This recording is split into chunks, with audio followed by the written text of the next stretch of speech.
Alliance India alliance बना था, उसमें जम्मू कश्मीर में नेशनल कॉन्फ्रेंस, पीडीपी और कांग्रेस थी।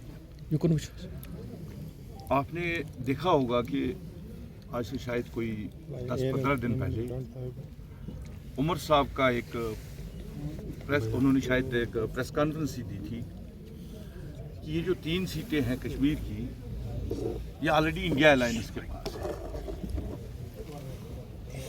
इस पे कोई बात ही नहीं करनी है। तो हमारी जो पार्टी प्रेसिडेंट महबूबा मुफ्ती जी ने उस पर कोई बात नहीं की, लेकिन हमें ये लग रहा था जिस तरह पूरी कंट्री में, चाहे वो महाराष्ट्र है चाहे बाकी जो रियासतें हैं, हर एक पार्टी के साथ मशावरत करके सीट्स का जो बंटवारा हुआ था कौन किस सीट पे लड़ेगा, तो जम्मू कश्मीर में, खासकर कश्मीर में नेशनल कॉन्फ्रेंस की जो एरोगेंस थी, ना उन्होंने कोई मशवरा किया, ना उन्होंने कोई बात की, तो उन्होंने अपना फैसला सुना दिया। इसलिए और साथ में उन्होंने ये भी कहा कि हम देखेंगे असेंबली में इनका क्या रहेगा। ये पार्टी जो है तीसरे नंबर पर है।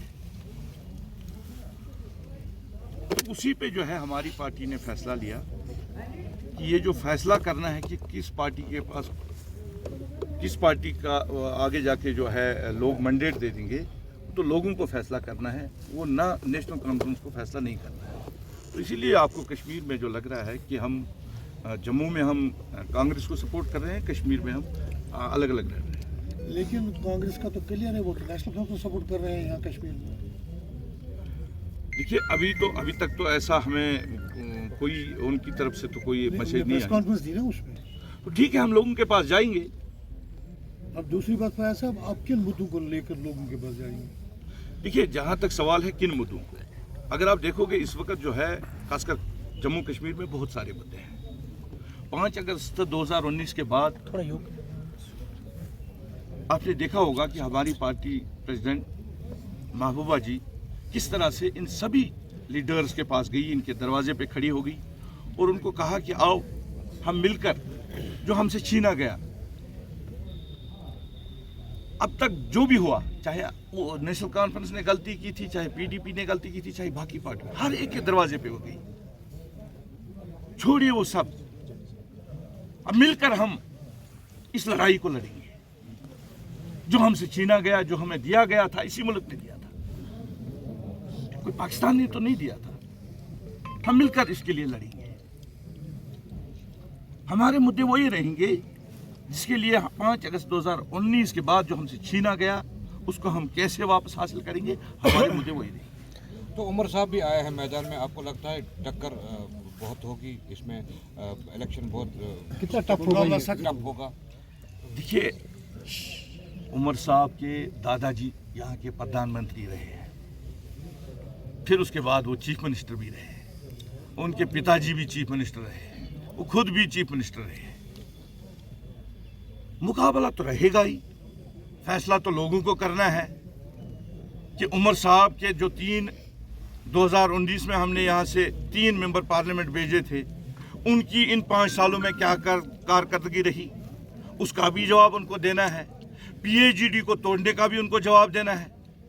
क्या इस वक्त अगर वो बड़ी बड़ी बातें कर रहे हैं कि हमने 370 को बचाने के लिए लड़ना है, लोगों को पता है कि 3 सीटें तो उनको ऑलरेडी दी थी, उन्होंने क्या किया। अब आज वो क्या कह रहे हैं, तो मैं उस पर ज्यादा। लोकसभा इलेक्शन में आप पीडीपी को कहां पर देखते हो? देखिए, लोकसभा इलेक्शन का जहां तक सवाल है, नहीं, मैं इस क्वेश्चन को क्लियर करूँ। आपका मुकाबला नेशनल कॉन्फ्रेंस से है नॉर्थ कश्मीर में कि या पीपल्स कॉन्फ्रेंस? देखिए, मैं समझता हूं कि इस वक्त जो जम्मू कश्मीर के हालात है, खासकर नॉर्थ कश्मीर में तो लोगों को पता है कि 5 अगस्त 2019 के बाद किस पार्टी का क्या रोल रहा, किस पार्टी के प्रेसिडेंट ने बात की, किस पार्टी में कौन से मुद्दे उठाए गए, किस पार्टी ने किस वक्त इस पीएचडी को धोखा दिया, क्या क्या किया। मुझे लगता है हमें मुकाबला तो है, इसमें कोई बात नहीं, शक नहीं है, लेकिन हम लोगों के पास जाएंगे अपनी बात लेकर। और जहाँ तक सवाल है, दोनों पार्टियों के 2 प्रेसिडेंट हमारे खिलाफ लड़ रहे हैं, चाहे वो सजाद गनी लोन साहब है, उनके पिताजी भी मंत्री रहे हैं, खुद भी मंत्री रहे हैं, अब मैं एक ना कभी मंत्री रहा हूँ, ना मेरा बाप मंत्री था। हम लोगों के पास जाएंगे अपनी बात लेकर, तो इंशाल्लाह मुझे उम्मीद है कि हमारी पार्टी सदर महबूबा जी की जो कारकर्दगी रही इस वक्त इन हालातों में, जिस तरह वो डटी रही, हक की बात, कश्मीर के लोगों की बात, कश्मीर के एहसासात जज्बातों की वो जो बात जो हर जगह उन्होंने की, मुझे लगता है उनकी जो तर्जुमानी जिस तरह महबूबा जी ने की, इस तरह इन लीडरों में किसी ने नहीं। उमर अब्दुल्ला का ये भी कहना है कि असेंबली इलेक्शन के लिए जो है अलायंस के लिए दरवाजे खुले हैं, उस बारे में क्या कहेंगे आप? पीएचडी जब बनी थी जी,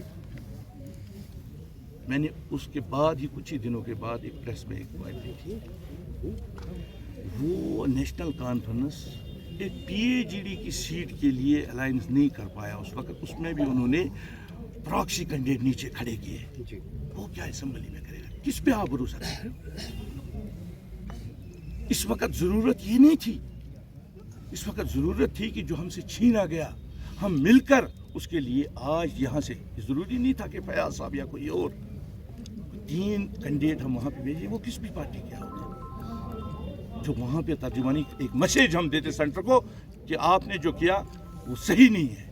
वो जब उस पर नहीं हुआ तो वो क्या इस साहब आप ये क्योंकि बीजेपी ने यहाँ कैंडिडेट फील्ड नहीं किया, आप इसको किस नजर से देखते हैं? मुझे लगता है ये बताने की जरूरत ही नहीं है। आज लोगों को सब पता है, आज सोशल मीडिया है, आप लोगों को भी पता है किस पार्टी के पीछे कौन है। क्या ये सबों को पता नहीं है? अगर बीजेपी कैंडिडेट यहाँ खड़ा नहीं कर रही है, उसका रीजन क्या है? वो किस पार्टी को सपोर्ट कर रहे हैं? बीजेपी का जो नारा है 400 पार, उसमें वो इस सीट को भी अपने डिस्काउंट कर रहे हैं। वो किसके साथ है वो तो लोगों को पता है, आपको बताने की जरूरत नहीं है, हर एक को पता है। मैं आपसे ही पूछता हूँ, आपको भी तो पता है। फयाज साहब, आपके लिए आखिरी सवाल यहाँ पर हम एक्ताब करेंगे, तो मुझे बताइए यहाँ खेमे बज़ाहिर दिखाई दे रहे हैं, 2 खेमे, पीडीपी उन 2 खेमों में किस खेमे के साथ है? खेमे मतलब आप खेमे मतलब अलायंसेस। यहाँ जैसे कि आपने अभी कहा कि आपको मालूम है कि वो किसके साथ है, और इसी तरह उमर अब्दुल्ला के कांग्रेस और उनके साथ अलायंस है, और आप किस खेमे के साथ हैं? हम लोगों के साथ है, कश्मीर के जो मतलब खासकर जो गयूर आवाम और जो इस वक्त परेशानी हाल है, हम उनके साथ है। मतलब आपके साथ किसी को अलायंस नहीं है? हमारा अलायंस लोगों के साथ है। Thank you sir. Thank you.